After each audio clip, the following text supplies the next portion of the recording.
Assalamualaikum warahmatullahi wabarakatuh.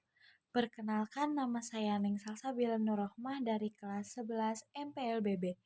Di sini izinkan saya untuk menjelaskan tentang 6 dampak penjajahan Jepang di Indonesia.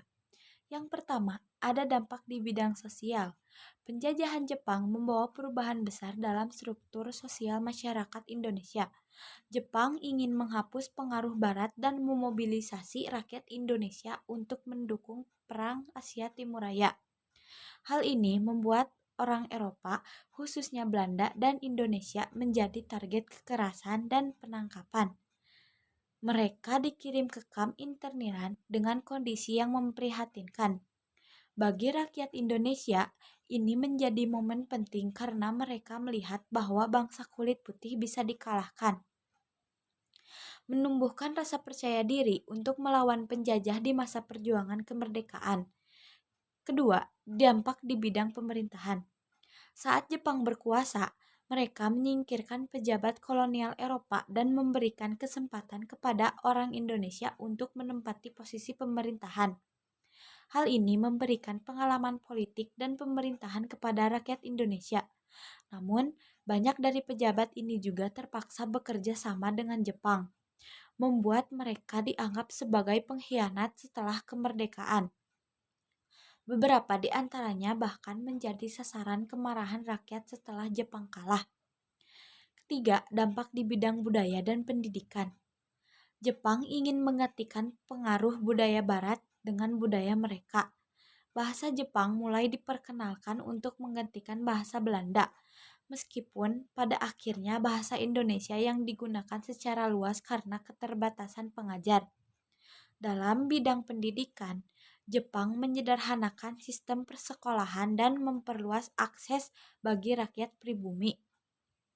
Karya sastra berbahasa Indonesia juga berkembang, walau disisipi propaganda. Namun, pendidikan lebih diarahkan untuk mendukung kepentingan militer Jepang, bahkan mahasiswa pun dilatih secara militer. Keempat, dampak di bidang militer. Jepang mendirikan berbagai organisasi militer dan semi-militer seperti PETA, Heiho, Shinendan, dan Keibodan untuk melatih rakyat Indonesia. Latihan ini menjadi bekal penting bagi para pemuda Indonesia ketika harus melawan pasukan sekutu setelah kemerdekaan. Pelatihan ini juga menumbuhkan semangat nasionalisme dan keterampilan tempur di kalangan rakyat. Kelima, mobilisasi perempuan dan tenaga kerja.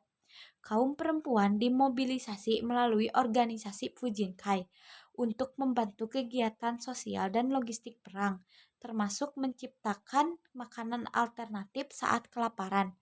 Namun, banyak perempuan juga menjadi korban seperti dalam kasus Jugun Lanfui atau perempuan penghibur tentara Jepang.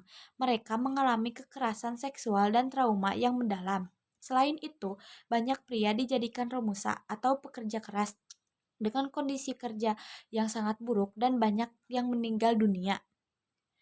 Yang keenam, beberapa dampak positif. Meski masa penjajahan Jepang sangat keras, ada beberapa dampak positif yang ditinggalkan, yaitu yang pertama diperkenalkannya sistem tanam larikan dalam pertanian. Kedua, kesempatan bagi orang Indonesia untuk mengisi posisi pemerintahan. Ketiga, pengalaman berorganisasi, berpolitik, dan militer yang kelak berguna saat perjuangan kemerdekaan.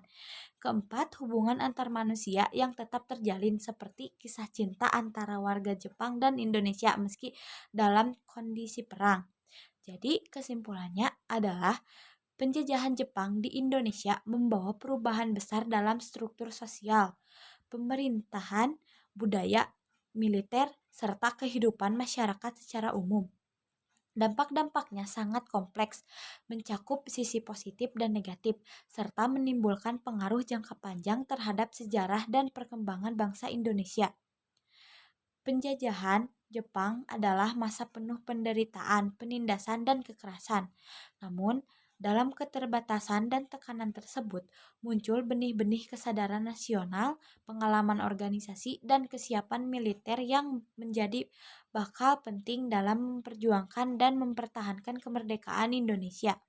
Pengalaman ini menjadi pelajaran berharga agar sejarah kelam tersebut tidak terulang kembali dan bangsa Indonesia semakin kuat dalam menjaga kedaulatan serta kemanusiaan.